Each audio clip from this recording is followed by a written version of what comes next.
We got 2 viewers in here. Let's go. The big 2.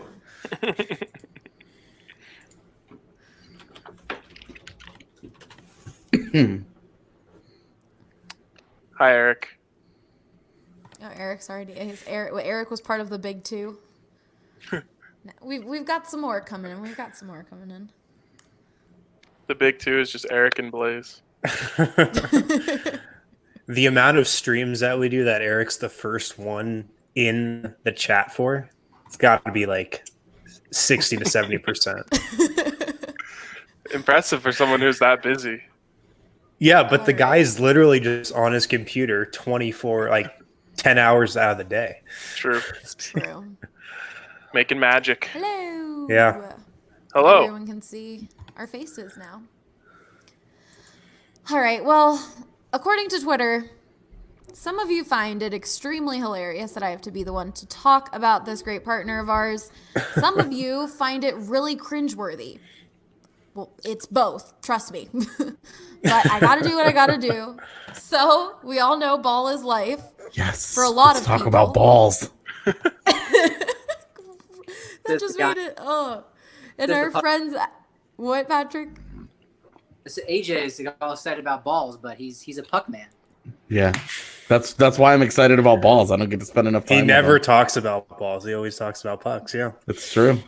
Our friends over at Manscaped want to assist you when it's time for you to hit your game winner. We've talked about it before. This is about you staying clean and fresh, but it's also about your significant other. So think of them. Right now you can get the Perfect Package 3.0 kit, and it comes with the new and improved Lawnmower 3.0, the Crop Preserver, and the Crop Reviver. Can vouch for both of those products. Okay. At the end of the day, supporting our partners is supporting us. So use the code DNVR20 for 20% off and free shipping at manscaped.com. You only got to do this read 1 day a week, Allie. We're doing it 5 every day on our respective podcasts. I mean, I've come to accept it, but I just constantly see people like, why is Allie reading this? And then I see other people being like, this is amazing. Make Allie read this more. So I feel the same about it, guys. Ball is just a hobby for you. Ball is life for us. Okay. Anyways, welcome into the Denver Sports Podcast, presented by Breckenridge Brewery. It's a Friday, and I've got to hold down the fort since we don't have Drew or Rudo on here. So I've got my resolution, Breck Brew. But how is the resolution? I haven't had that one. Oh, it's so good. It's really, really, really light and easy to drink. So I like it. But my new Friday traditions have been ordering from Breck's Farmhouse, which is amazing. And if you order your meal or beer from them, you can use the code DNVR and save $5 off your meal. You could do delivery or curbside pickup. It's really such good food. I go with the sweet heat wings. Trust me on those. They're good.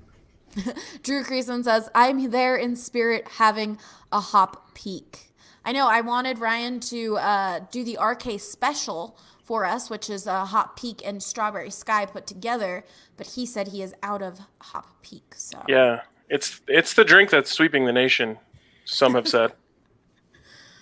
I feel like it has some real jump-off potential. Yeah. It's a market I don't think anybody has really approached yet. I think so. I completely agree. I'm just waiting to get back in the DNVR bar so I can teach the bartenders the correct method of creating it, and they can start dishing them out. Yeah. Mixology 101. Exactly. RK. We've got Steph Snoichi in here saying, hi, DNVR. Hi, Steph. Thanks for being here. We got someone else saying, RK, that beard is getting legit. Quarantine beard is going ham right now. And how long are you going to grow it out for? He can hear us, so. I am not trimming this beard until we can go back to the DNVR bar, and actually probably just until I can go to the barber shop. But I assume those two are go hand in hand. What if we let's pray that soon.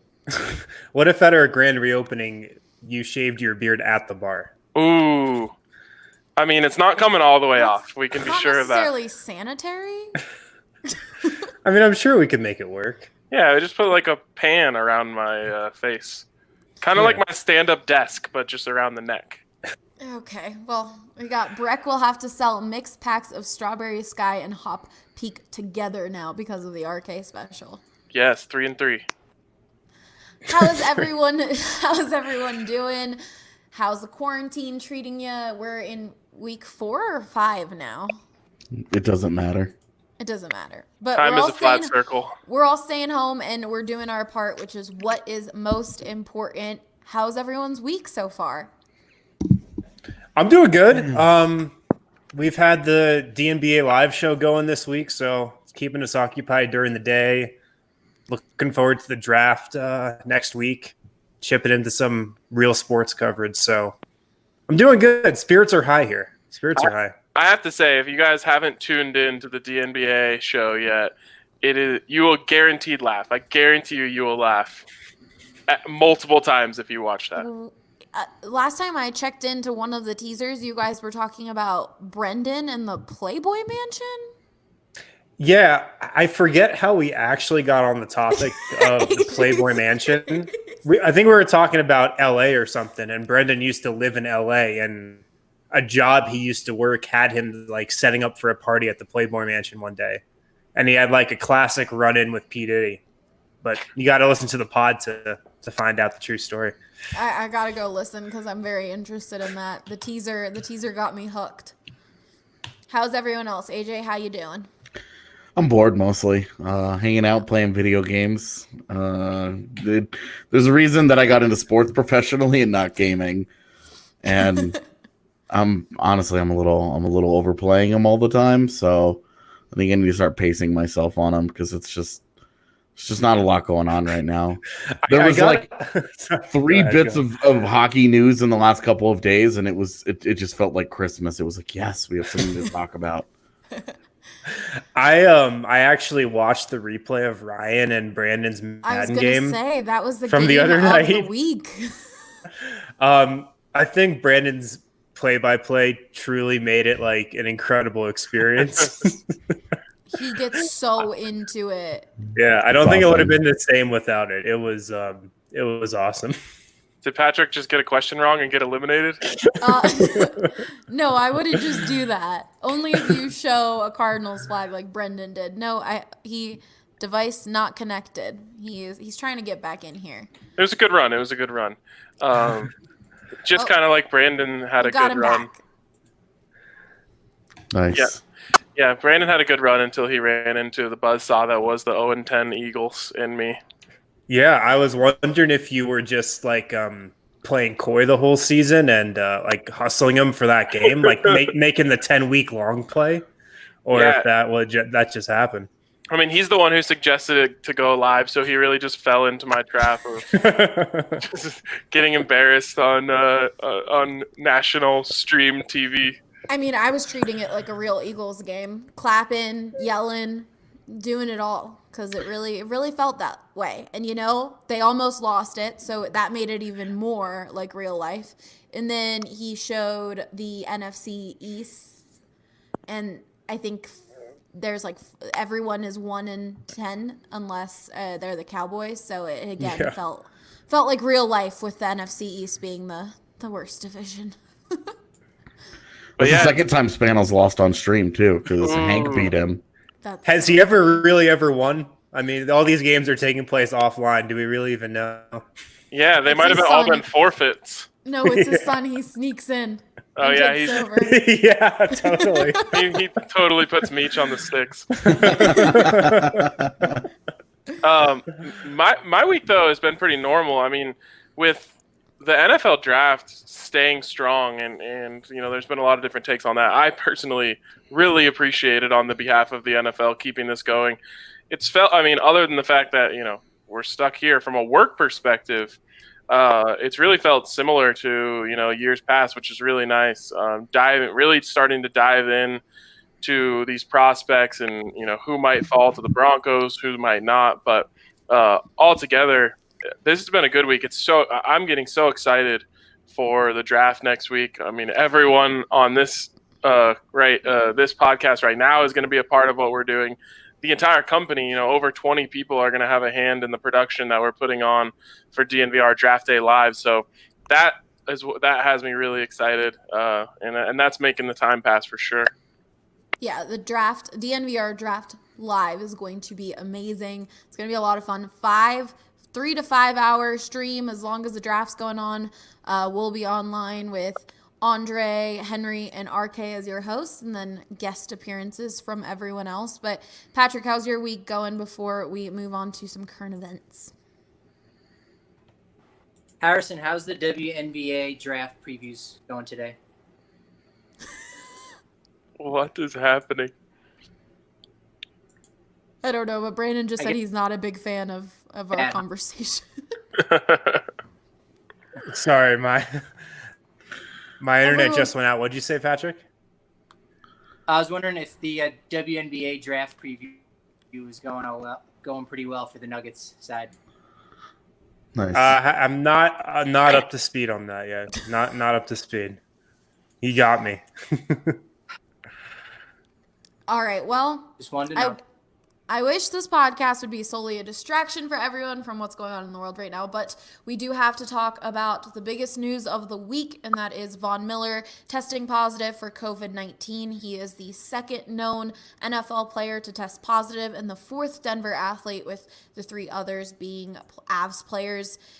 He wanted to come out publicly with this to try and bring more awareness to the virus. Ryan, NFL players haven't necessarily been as affected by the virus as other athletes because of the later start to their season. Do you see this changing now that we have more players testing positive? Yeah, I mean that would be a nice positive change to come from a bummer of a situation. Obviously, first and foremost, you hope that Vaughn gets well soon.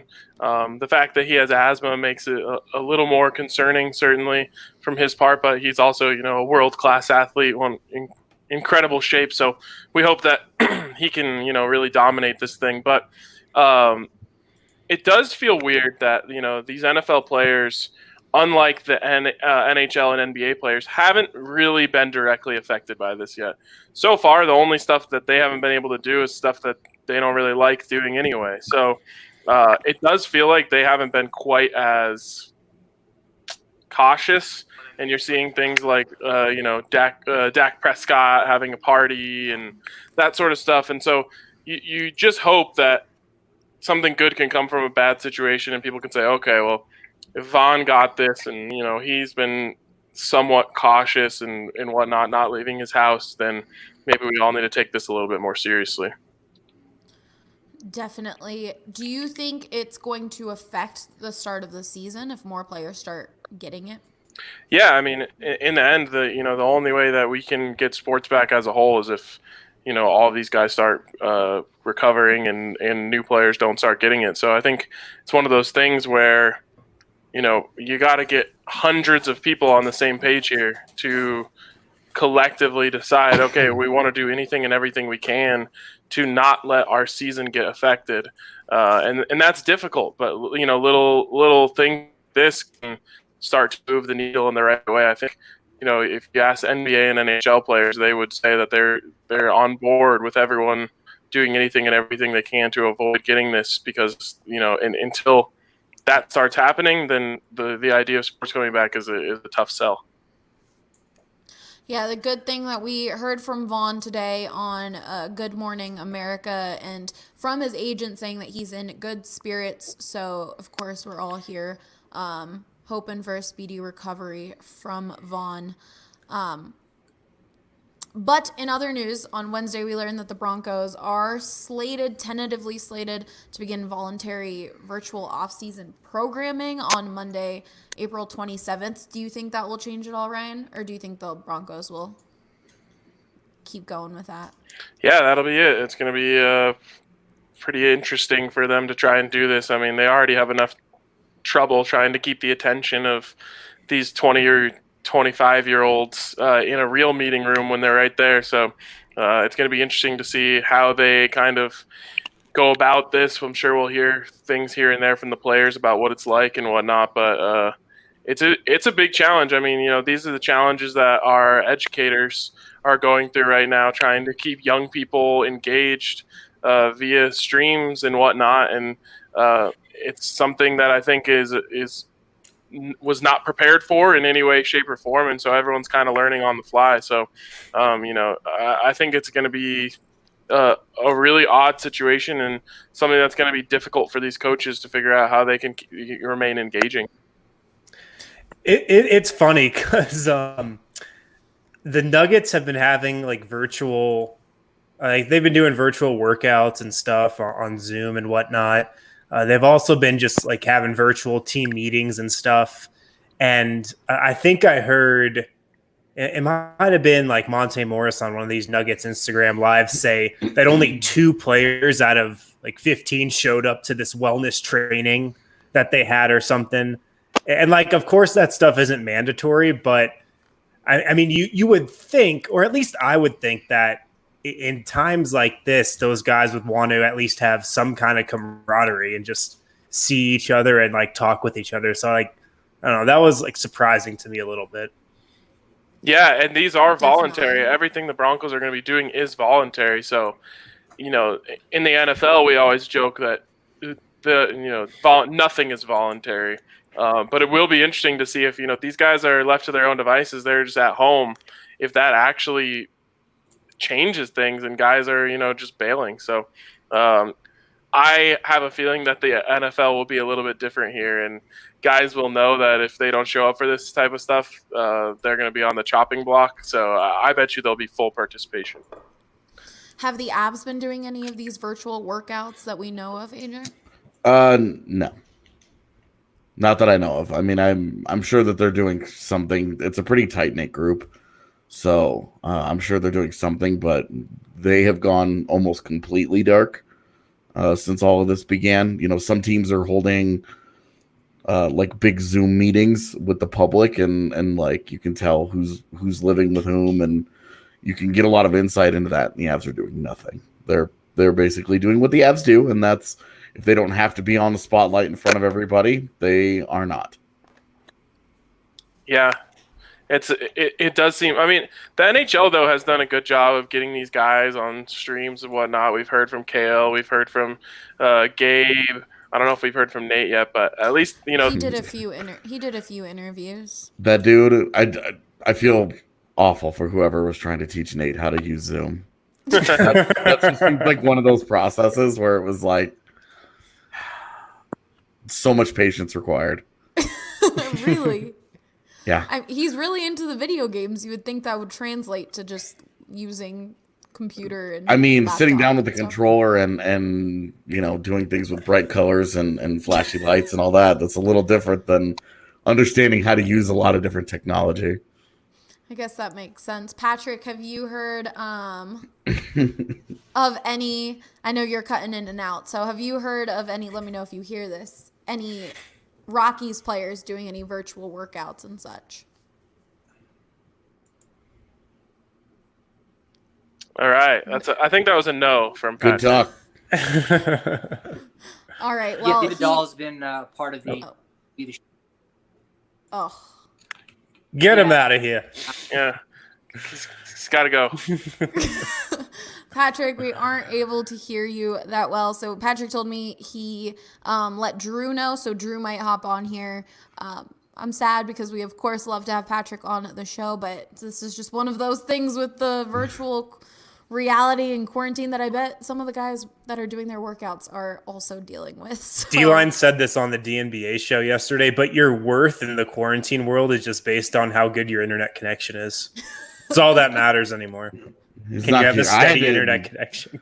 I had to get a technician to come out to my house like a week after quarantine started to get mine fixed because I was like, nope, this is not happening.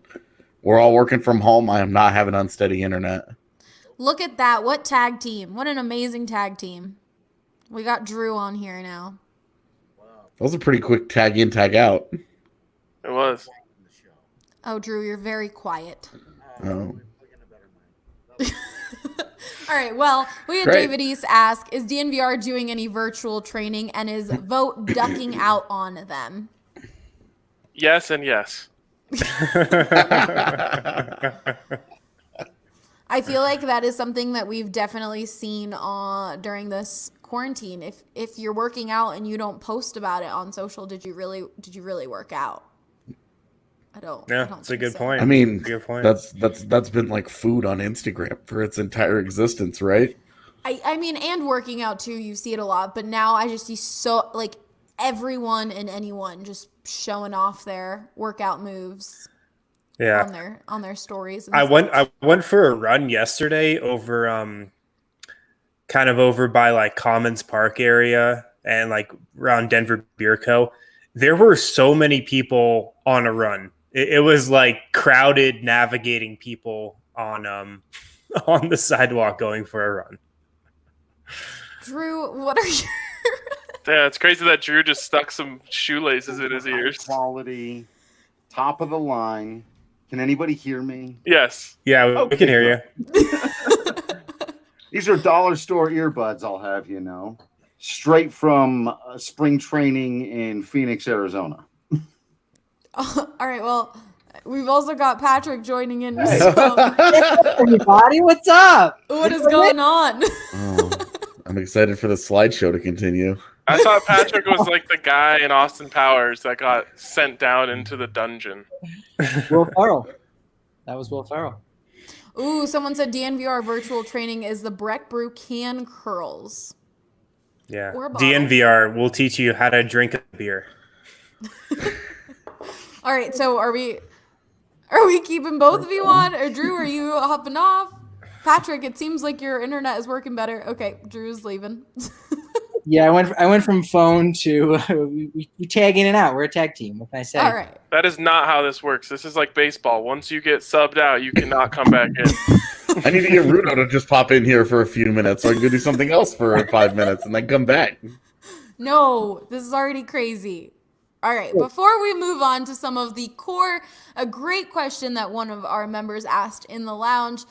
As you all already know, Denver Rubber Company is your one-stop shop for anything snow plows, but they are not limited to just that. They're the most reliable local partner for your long-term projects. I know this quarantine has many of you all being handymen and women around the house, so don't forget that Denver Rubber Company provides the highest quality of products and custom makes it all, and you can purchase products for yourself and of course in bulk at a fantastic rate. So be sure to call them today for any snowplow needs, custom gasket, hoses, all of that at 1-800-259-0010 or visit them at drcfirst.com/DNVR and tell them who sent you.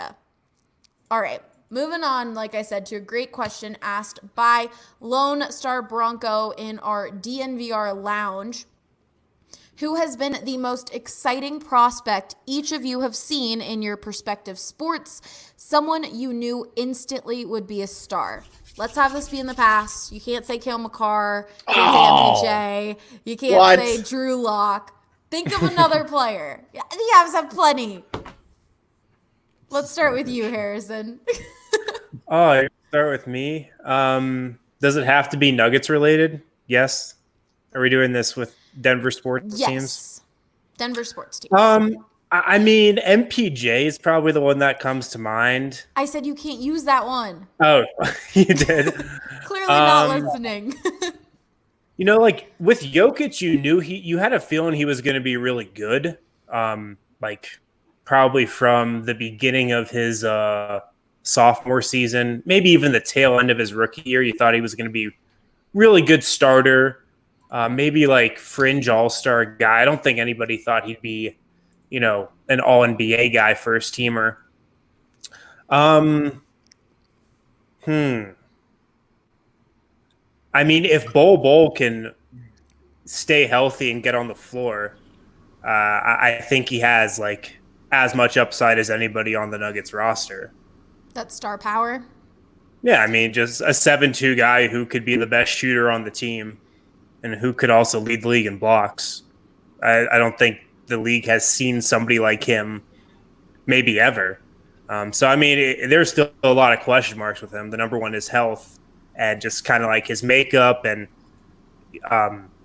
his work ethic. But I think if he can get on the court and stay healthy. I think he's got as much upside as anybody on the Nuggets roster. Plus, part of that star power is interacting with other athletes. And Bol has been to the Rocky Mountain Showdown, hanging out with Vaughn, hanging out with a bunch of other Denver athletes. So, did you see his TikTok the other day? oh God, he's on TikTok. Well, TikTok.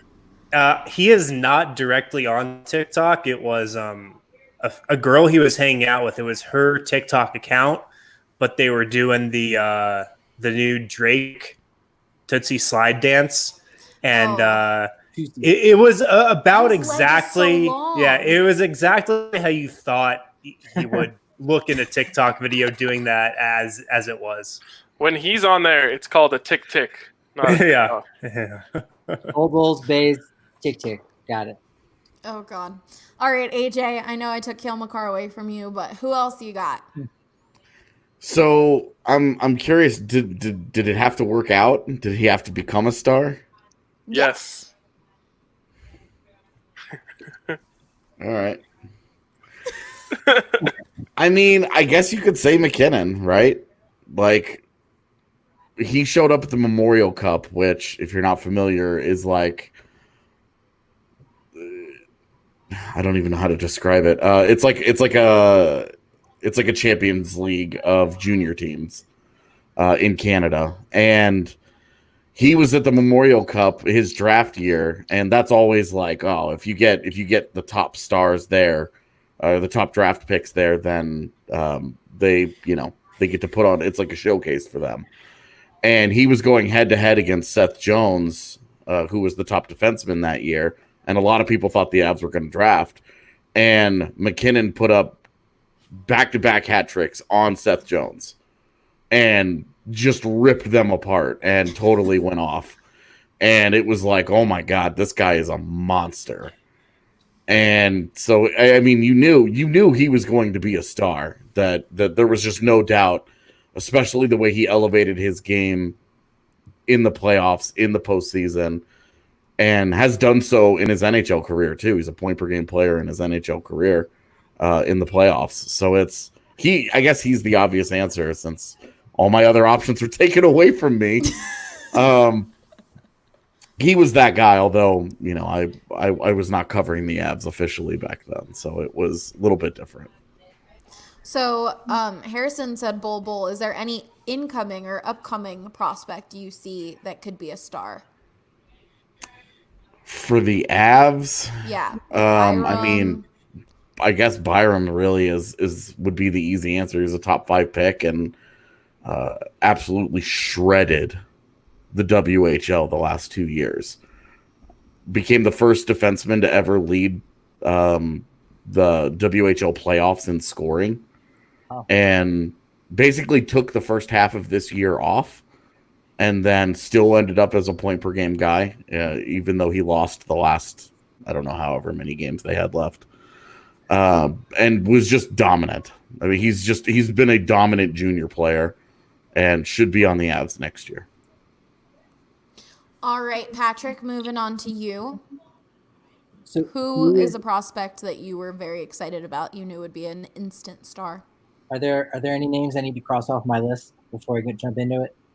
I would say Brendan Rodgers, but he didn't do too well. All right, my pick is still in play, and Drew and I, we talked about this a little before too, that it was definitely John Gray. Like, Todd Helton was when we were very young, but he was the 7th overall pick, so there were a lot of plaudits and a lot of expectations for him. But John Gray, I mean, he came up from when he was drafted in June of 2013. He was in the majors about 2 years later, in August of 2015. So he immediately jumped on the scene and was in Double-A a year after coming out of the University of Oklahoma. So he was throwing 100 miles an hour, in the low levels of the minor leagues immediately. Hasn't really had any arm issues. Has never needed Tommy John. So he's pretty much delivered on everything that's been expected of him. You can say maybe he has, somewhat fallen short. And while, he's arguably the ace of the staff right now, he's not an ace in the general term of Major League Baseball. When you say there might only be 10 to 15 true aces, he's off the mark on that. But from where they selected him at and what they needed out of him, he's definitely met those expectations, and he's been, everything that they hoped when they selected him third overall, which is the second highest pick they've even had in their franchise's history. So there was a lot of expectations, and he's been good. He's been really good. I feel like he's not a star though. Yeah. Yeah. No, I think that's true. Should we bring in Drew to defend? He's definitely not a star. He heard what you guys have to say. I'm going to tag out and say, Drew, why has John Gray delivered on his promise in the minor leagues? John Gray is already arguably the third best pitcher in the history of the Colorado Rockies. When you're talking about Rockies pitchers, you've got to keep things in context. The only reason John Gray isn't a star is because nationally and locally, Rockies pitchers never, ever, ever, ever, ever in the history of ever get enough credit for the task at hand. Not just pitching at Coors Field, but then having to pitch completely differently and having your pitches react differently on the road. And that this guy, before he's even reached his prime, is already like fourth in franchise history in strikeouts, has already had 2 of the 5 best seasons in franchise history, has the best strikeout rate in franchise history. Yes, by like a full strikeout more per 9 innings than Ubaldo Jimenez. John Gray is a star. He just isn't treated like one. He also pitched the best game in the history of Coors Field of anybody who's ever pitched there, and he did it in his rookie season. He's not even their best. Yeah, but pitcher, I mean, man. just because he's a star for the Rockies doesn't mean he's a star for the sport. If you adjusted John Gray's pitching numbers the way people adjust Nolan Arenado or Todd Helton or Larry Walker's hitting numbers, he would be right in there. He has been at times, including in 2017 for the entire second half of the season, he was basically the third best pitcher in baseball during that time. Like, the only reason he's not thought of that way is because he doesn't get the credit that he deserves. Like, I guess it depends on your definition of star, but like, it's just unfair that you're probably right, Harrison, that he's not thought of as a star in the game of baseball, but it's really too bad because he pitches extraordinarily well with a much higher degree of difficulty than anyone else has to. Yeah, I think a star is just someone who has to be like recognizable throughout the sport and considered to be, one of the better players. Like Ubaldo was able to become a star in Denver. So it's not that it hasn't ever been done. I think Gray falls a little bit short. And like AJ kind of pointed out briefly there, he's not even the best current pitcher on the Rockies. I don't think that's true. We got to see more from Germán Marquez. But, I mean, if we're going based on what they've actually accomplished on the diamond, John Gray has been much better than Germán Marquez so far and has done it for a longer period of time. All right. So. Bringing Patrick back in here. Yeah, part of the question was prospect that we've seen in our lifetime. And, we could go back and we could dig up, Todd Helton. We could certainly talk about him. And there's been some other guys. And sure, Nolan Arenado obviously he's already now in his 7 seasons the greatest player in franchise history. I think it's relatively unequivocal. Todd Helton has had a lot of counting stats, with his 369 career home runs, but nobody else has had 5 consecutive seasons inside the top 10 in National League MVP voting.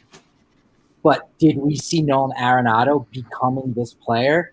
Not really, because some of the prospect pundits were saying, even when he was going into his AAA season in 2013 before he made his debut, was that maybe he'll have to move over to first base. And yeah, he's a little flat-footed and he's slow on the base path and he has a couple things he needs to work on. He was only 21 years old. So he wasn't a guy that you would look at and say, oh man, he's going to be a stud. He's going to be a guaranteed Hall of Famer. I think with John Gray, the best is yet to come. Drew and I are going to be talking about this later this afternoon, talking about the greatest starting pitchers in Rockies franchise. And sure, John Gray still has a lot more convincing to do. But as far as guys who were immediately selected in the draft, he's probably delivered on that more than anybody else. You got to remember that all our sports are different in that, baseball's got a minor league system where guys need to develop for a couple of years. Hockey's got that too a little bit. But look at Cale Makar. Immediately just jumps right into the Avalanche and has an impact. Nuggets, Carmelo Anthony. He's not even a prospect. He just goes from college to immediate impact in the NBA. Same thing with NFL players. So there's a degree of error and the variability that comes with baseball players that's a lot harder than any of the other major sports. All right, let's move on to some football. Drew, I'm going to take you out of here. Thank you for your John Gray opinion. Ryan, who is a prospect you were excited to see and has become a star? Well, first of all, I'm going to call my shot on one since we're in draft season here. For me, it's Jerry Jeudy. This year, you watch him on film, and I just say that guy is going to be an NFL star. I've said it a million times, but I'll say it again. I've never seen a prospect who runs routes as well as he does. It just looks effortless. It looks foreign almost the way that he runs routes and just floats through it. His head stays still. The rest of his body's moving. It's art when he runs routes. So that's the one I'm calling my shot on here. You guys have a real hard time listening to instructions because I said on a Denver team. I know, but I got an exception because it was draft season. The other one for me, I've kind of done this throughout his entire career, but is Philip Lindsay. When he was recruited from Denver South, I loved him. When he got to Boulder, I said he needed to touch the ball more. He finally got it. Then he got to Denver. I said he's going to be a star in the NFL, and I think he has earned the star ranking in the NFL, being a Pro Bowler in his first season. So that's the guy that I kind of called my shot on throughout. I got to agree with Philip Lindsay for sure. Even at CU, he was something that's sometimes identifiable with a star. And Ryan was kind of saying this about Jeudy, but stars just do stuff different in their respective sport. Like whether it's Jeudy running routes or how McKinnon just moves with the puck. That's kind of going back to what I was saying about Bull. He has the Nikola Jokic level touch, like just walking around the gym. He does weird stuff with the ball where he'll just throw it over his shoulder from the 3-point line and it just goes in. That's the stuff Jokic does, and you're always like, what the heck is he doing? But he just has that same kind of touch, and he's just different. Sometimes it's hard to describe, but a lot of star players have those qualities that are just so much different than everybody else. And I've talked about this before. That's kind of how I feel about Cale Makar. Certain things he does on the ice they just look different from anything you've ever seen. I mean, the number one example is that little head fake juke move he does. You don't see that. You don't see guys doing that move, and he makes it look so natural. That's one of those things, like you mentioned, Harrison, when you see a guy do something that looks odd to you but is effective, that's when you're like, okay, this guy's different than everyone else. Ryan called a shot on with a prospect in the draft this year. Do you guys have anyone you want to say? Do you guys want to call your shots with any prospects? My most famous called shot was when I said when Andrei Svechnikov was a 15-year-old, I said he was going to be in the Hall of Fame. And he's in his second year in the NHL right now, and he was drafted second overall in his draft class, and he's off to a great start in his career. Him landing in Carolina might hurt my Hall of Fame prediction, but he's incredible, and I think he's one of the futures of hockey. Yeah, the NBA draft is shaping up to be a really poor draft for star-level talent. There could be nobody in the NBA draft that ever makes an All-Star game this upcoming summer. That's how bad it is. There should be some good role players. I will say, though, that I think Tyler Bay out of Colorado can be an impactful guy in an Andre Robertson type role. That's the kind of player I see him being. Totally, yeah. He probably has to get a little bit better on his on-ball defense, but he certainly has all the tools to become that type of player. Just the length, the quickness, the explosiveness. I think he can be a lockdown perimeter guy potentially. If he was being drafted right now, what team do you think he would fit on the best? Well, probably like the teams Robertson has fit on best, a good team that can surround him with scorers and shooters and just kind of, let him be maybe your one non-shooter. Although he did show some signs of, having what could be somewhat of a 3-point stroke at the next level in college. He's probably not going to be that guy from day one. So if he stays in the draft, which I'm pretty sure he will, he'll probably get, late first round.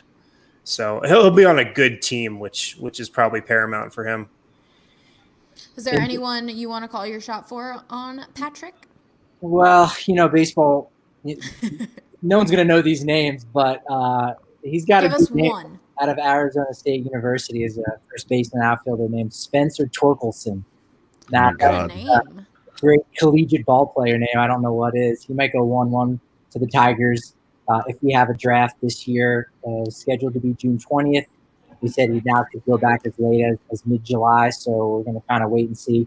None of these guys have really any numbers because their spring season was cut short, so they have exhibition games. But the interesting thing is about when they do these picks and they make up their boards, for the most part, they already know who they want to select by mid-May. So, while guys didn't get a chance to put up a big 2020 season, I think most of the teams know, who the top guys are anyway at this point.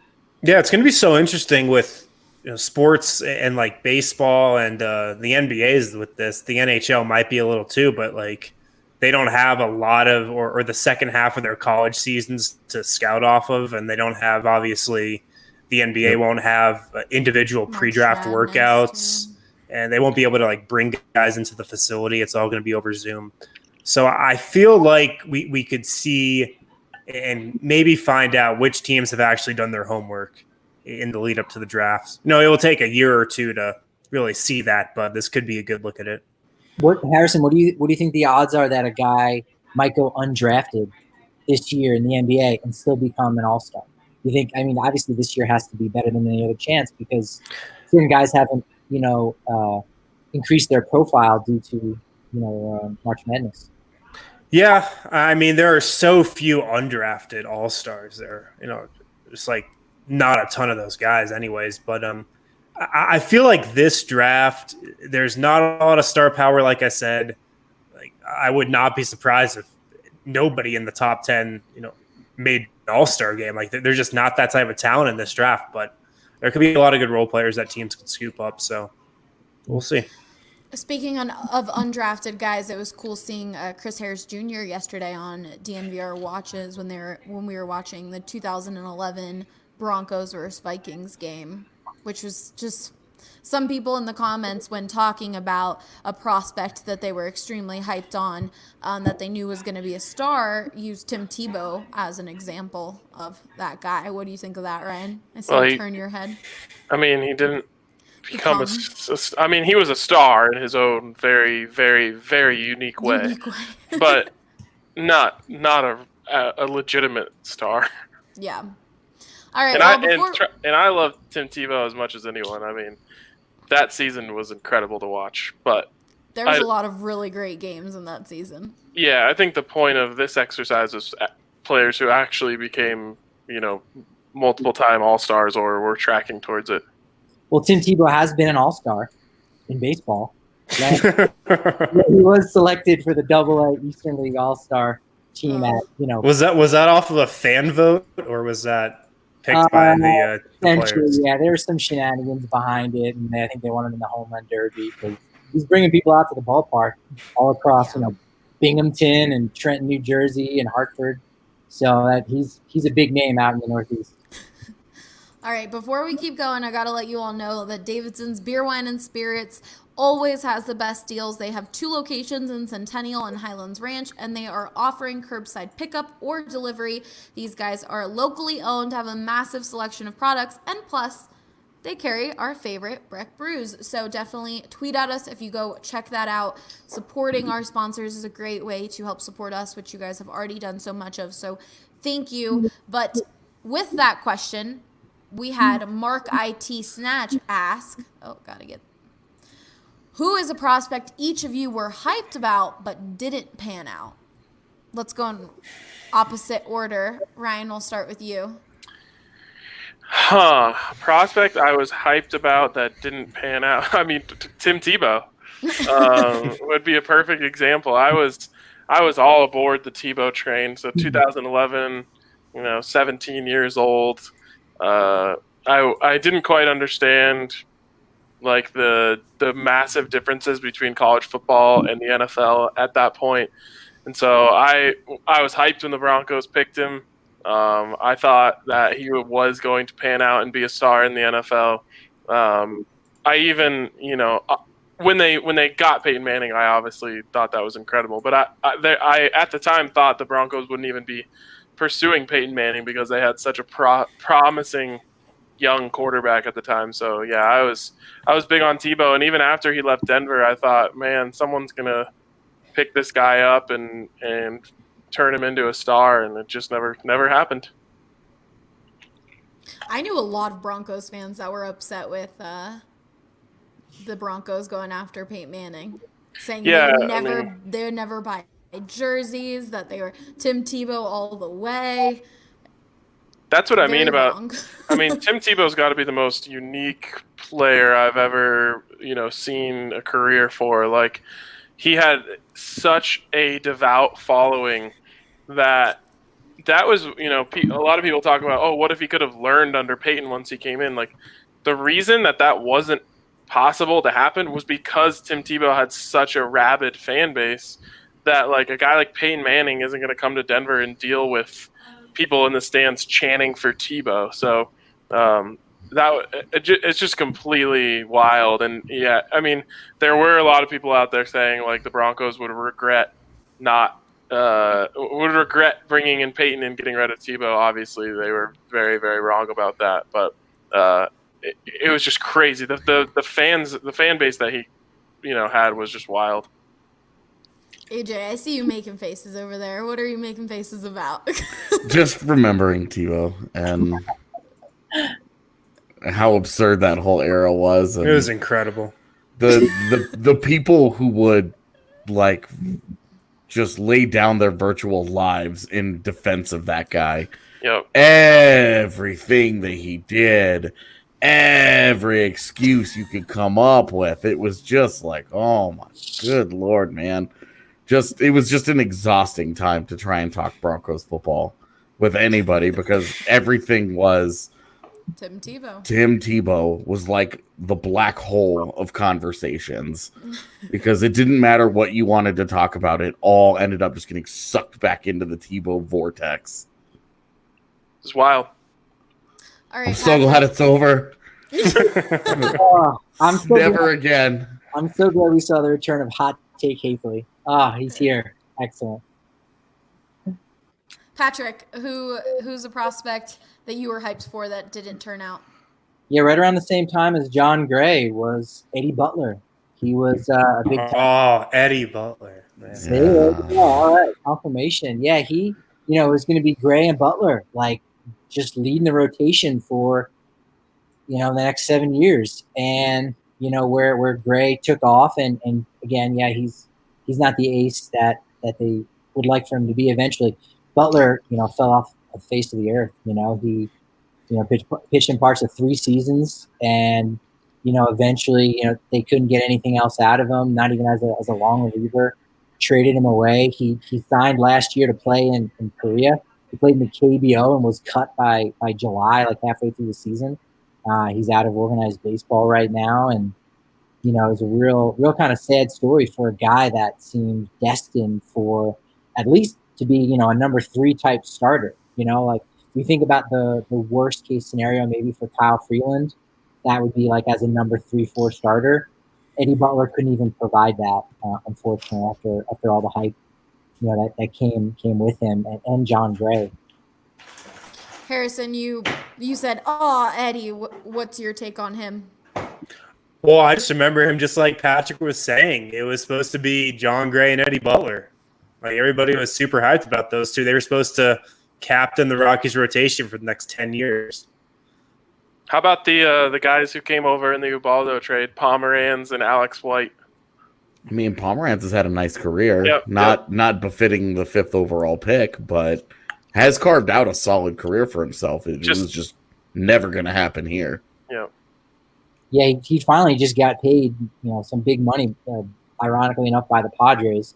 But as a reliever, like AJ said, he hasn't really come to fruition for him. But that can be common for left-handers.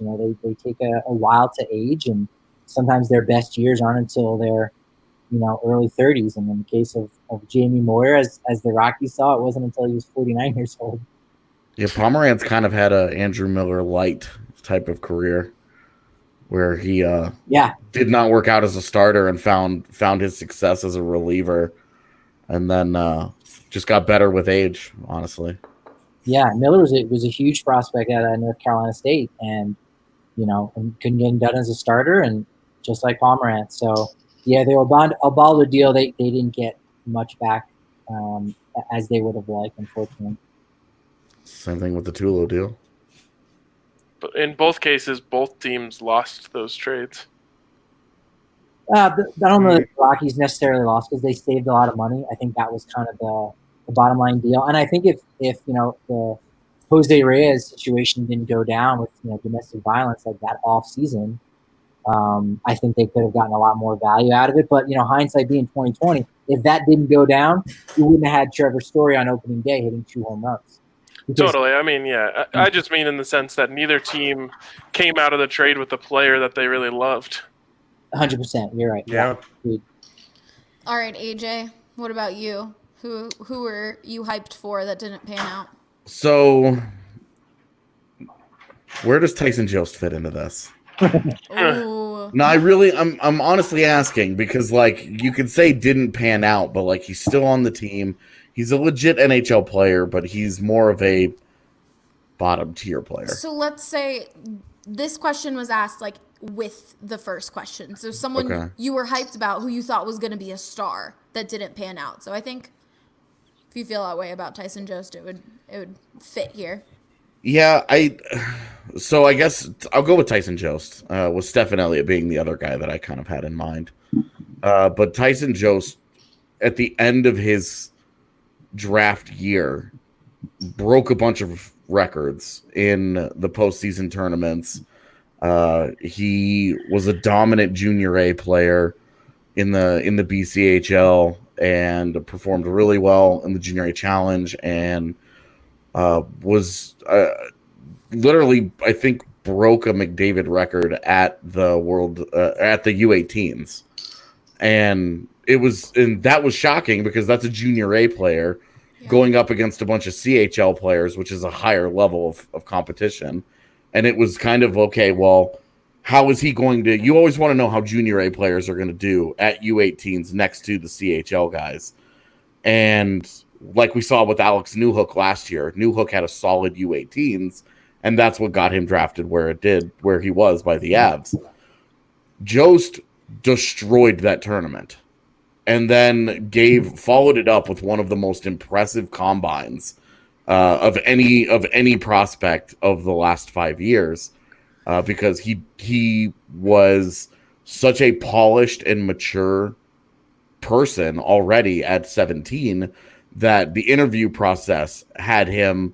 It just, between the U18 tournament and the combine interviews, it solidified his stock as okay, this is going to be a star. And then he goes to his first year of college and he puts up a point per game at North Dakota.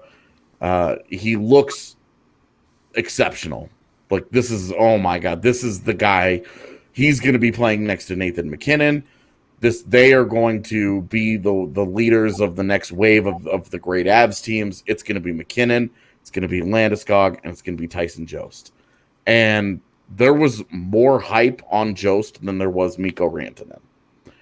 And that was after, while all of that was going on, Rantanen was putting up a co-rookie of the year in the AHL, which was an awesome feat of its own that we kind of overlooked at the time.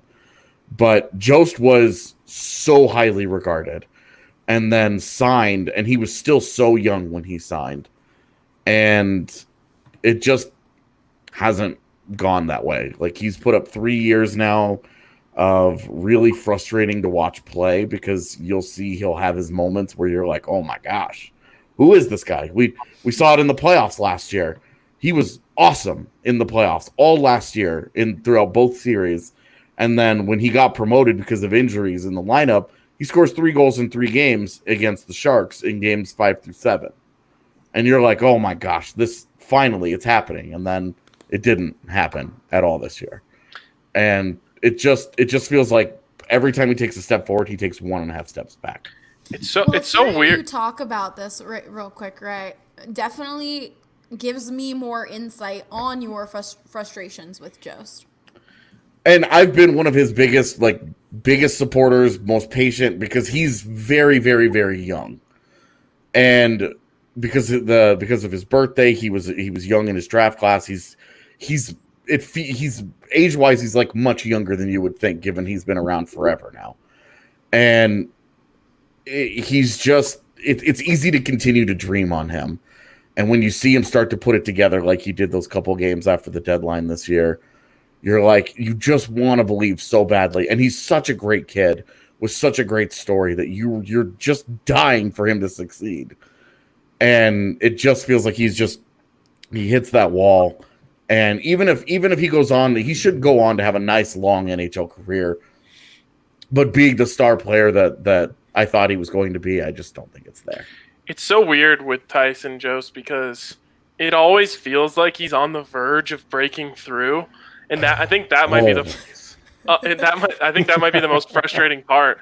Is like all of a sudden he hits a stretch, and you're like, oh my god, here it is. This is it. This is when he finally breaks through, and for whatever reason, he, like you mentioned, he usually takes a step back after that. So maybe he's a late bloomer, but you said something in there that kind of kills my confidence in that a little bit, which was about how mature he was at 17.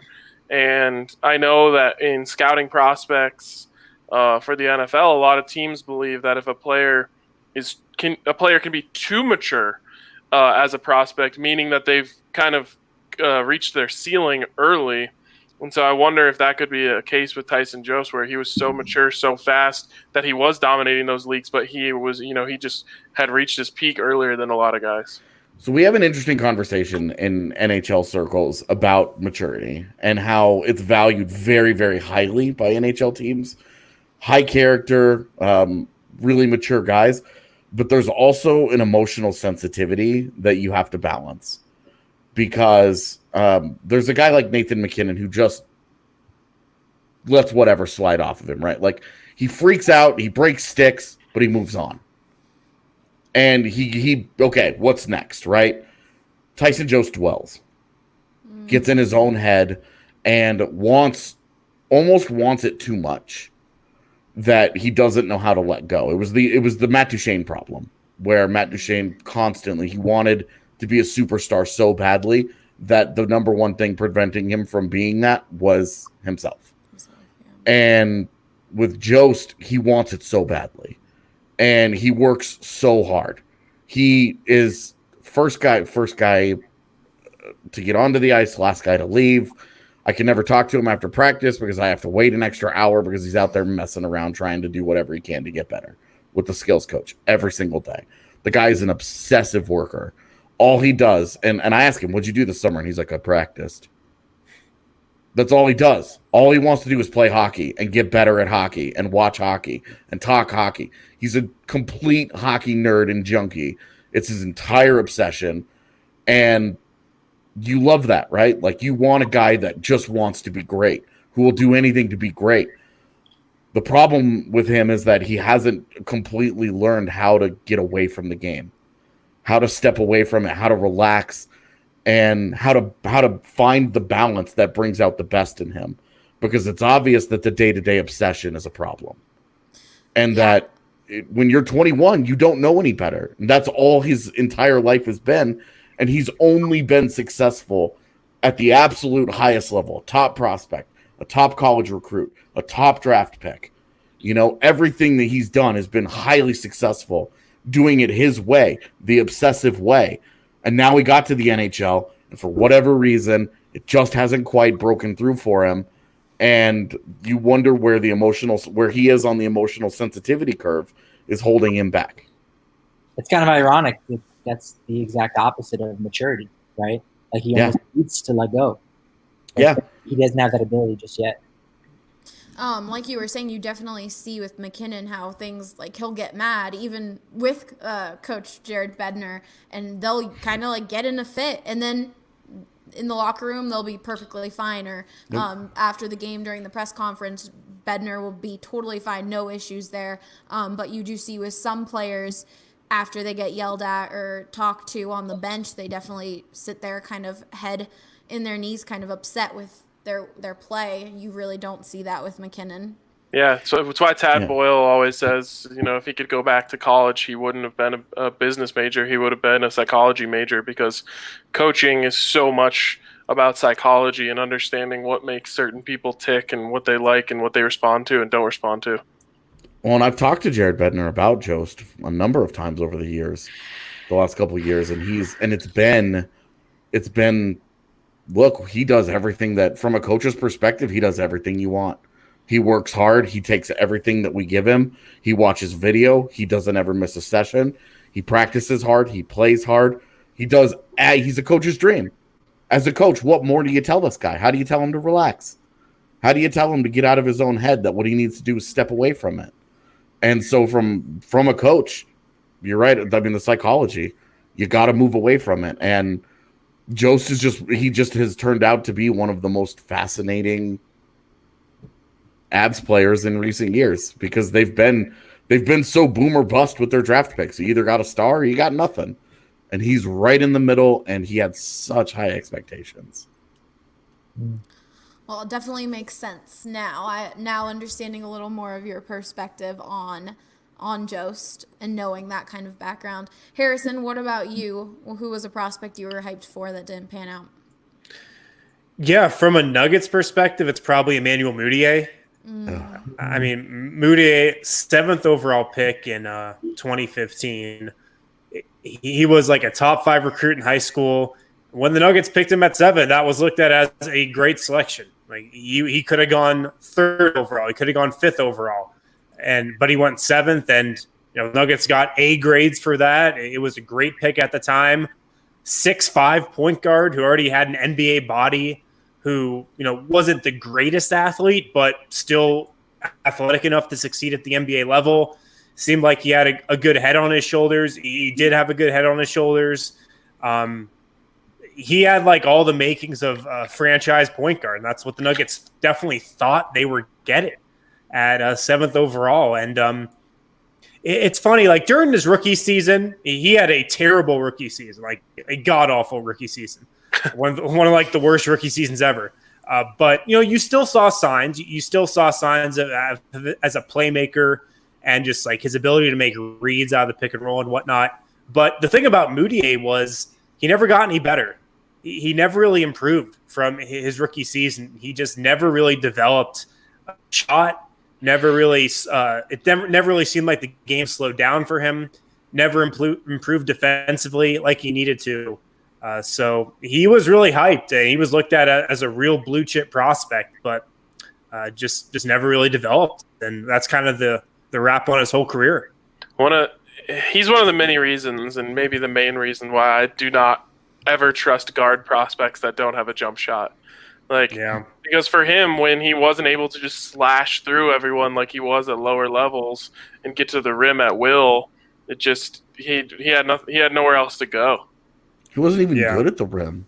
Yeah, especially in the NBA. Right. He was really a guy who just like the funny thing is, like, he played good competition in high school, but he was just so much bigger and stronger than everybody in high school. Like, he was 6'5" and came into the NBA with an NBA body. He was big. So I think he was just able to out-muscle everybody at the high school level. And then obviously didn't play a year in college, played in China for a year, was probably able to do that same type of thing in China. He didn't even play much in China because he hurt that ankle. Yeah, he played like 8 or 9 games in China. So Is he still with the Nets now? He is with the Utah Jazz, and he's pretty much their 3rd string point guard. And like, he's okay for a 3rd string point guard. But I mean, that's a number 7 pick. Well, that's interesting that Harrison and AJ, your 2 guys, were players who were mature early on, but yet, and I think Ryan kind of talked to it too, is like, you have got nowhere to go but down because you've already reached a peak. Like you don't have any room for potential by that point if you're already kind of mature beyond your years. Well, then how are you gonna develop in your 20s and 30s at that point if you've already kind of reached a plateau or a glass ceiling, if you will? I think where Jost is a little different from what Harrison said about Moutier was Jost has gotten better. But unfortunately for him, the team around him has gotten much better at a very, very fast rate. And so his opportunity is very limited now. And the least of Rudo and I talk about this all the time on the Apps Pod. Jost will probably have a really successful breakout, and it probably won't be in Colorado. Yeah, I was going to ask you that. That was the last thing I wanted to know about Jost. How long is the leash in Colorado in terms of waiting for him to finally actually break out?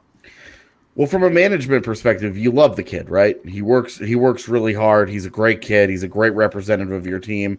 He's constantly involved in the community.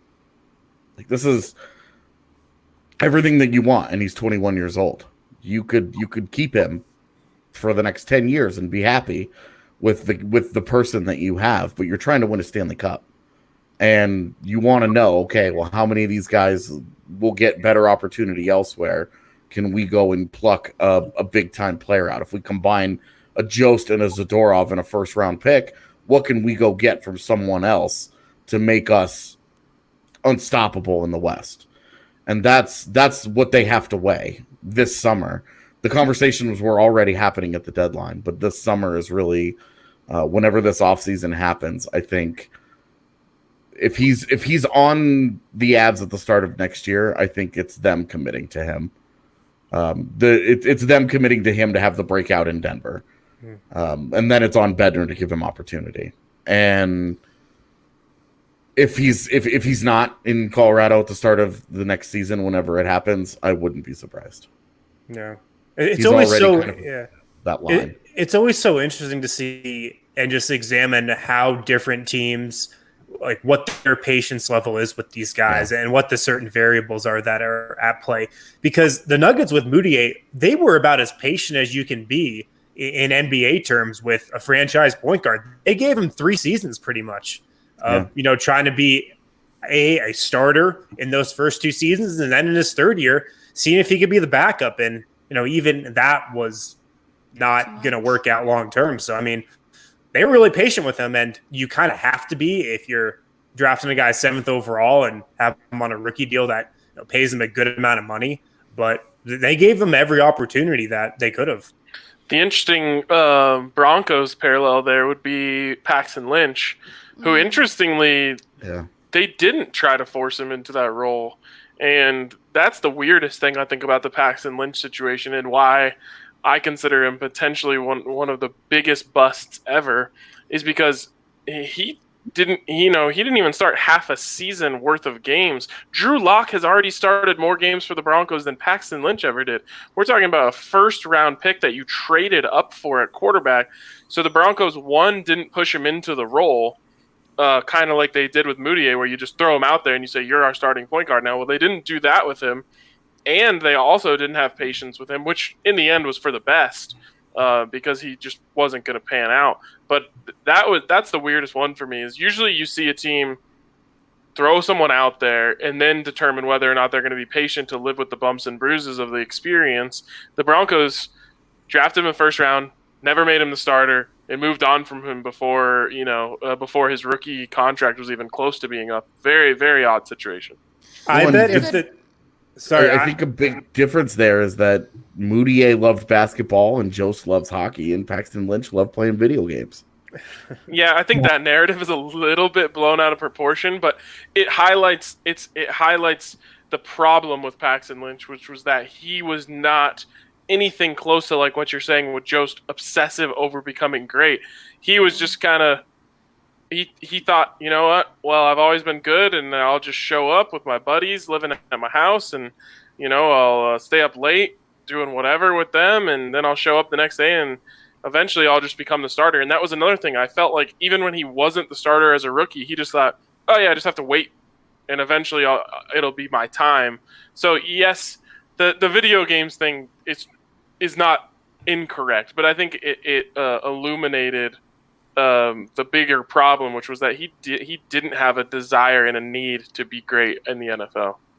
I think another comparison for the Broncos in this and patience would be Garrett Bowles.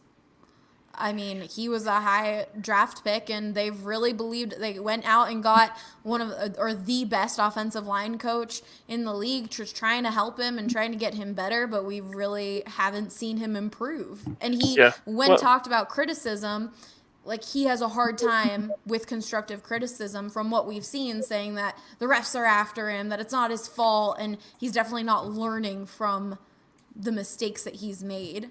Yeah, that's another weird one. I think the main reason why the Broncos have been patient with him is because when they go into an offseason and they start illuminating their needs, they always say, okay, well, that's a need, but we do have a guy there that we still want to see. So they've just been pushing that need down the list, even though they know it exists.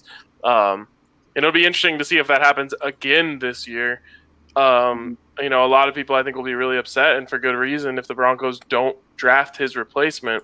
But yeah, that's definitely an example of extreme patience there, and they have to make a decision on his fifth-year option coming up here. I personally would be shocked if they pick it up, but they're waiting. They've said they're going to wait until after the draft, and that should tell you right then and there that what they do in the draft will determine what they think the future is for Garrett Bowles. So, if they're going to draft a tackle, then they're not going to pick up his fifth-year option. But if they don't, then they might actually pull the trigger on that. I think there's similarities there between, like I said, Bowles and Gray, because John Gray's a free agent after next season. So if there's no 2020, it's going to be 2021 is the last time you might see John Gray in a Rockies uniform. And I think his best years are to come and will most likely be somewhere else, because again, that future component of guys that you're going to be paying for the next couple of years, they might want to continue to get younger and stay younger. And there's some decent starting pitching in the pipeline, number one being Ryan Lawson.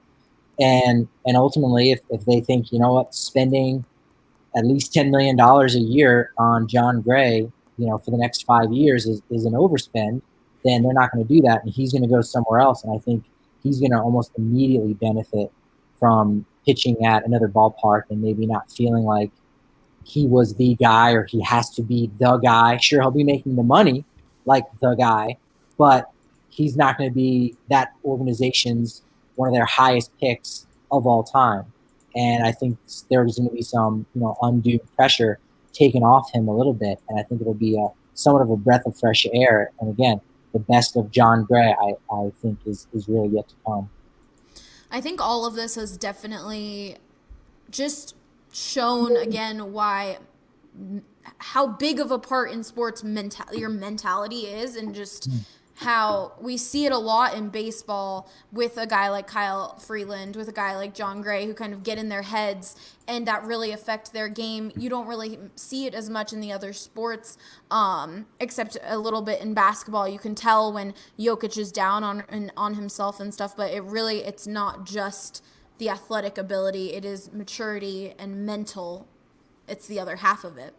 That's what the organization, prides itself on, is developing these guys' mentality. Like almost all of their affiliates in the minor leagues are in some kind of hitter's ballpark, or in a league in which, your ERA is going to be 5, but you made the pitches when you need to make them. So your numbers are not going to reflect your value. It is partially one of the reasons why the Rockies farm system always gets knocked. And, maybe they're the 20th best in all of baseball. Yet we see guys developing and contributing on a year-to-year basis that weren't really valued all that much. So, out in the California League where the Lancaster Jethawks play, I mean, it's so windy there, you could just hit a pop-up and the ball's going to go out.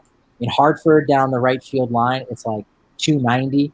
That ballpark is like super small. It's awful. And then in Albuquerque, they've got the same altitude issue as Denver. And that's just a place where pitchers almost go there to die. And if you can survive that, okay, now you're ready to pitch at 20th and Blake, and now you can be in the starting rotation for the Rockies. So it is a catch-22, but you're right. The mentality piece has to be there because it's completely different than anything these players have known coming up beforehand. All right, before we go, I got to read a comment that was left on one of our previous podcasts from Vic Fangio's sweater. That is his username. He said, first, I saw the picture of the DNVR team at the Insta wall and had a moment of realization. This community that you all have built would not be possible if the staff weren't a community and a family yourselves. You should all be damn proud. So thank you so much for that. Oh, thanks, really Amen. awesome comment, Vic Fangio's sweater. We are definitely a family. We get annoyed at each other. We have jokes and all. Hank is the little brother that we all love and hate at the same time. But thank you that's guys. my son you're talking about. Oh, your son? Yes. We do need to have superlatives for everybody. Most likely X and. That would be a good quarantine activity to do, and to have maybe people vote on it. But thank you all for listening, and we will see you guys next week.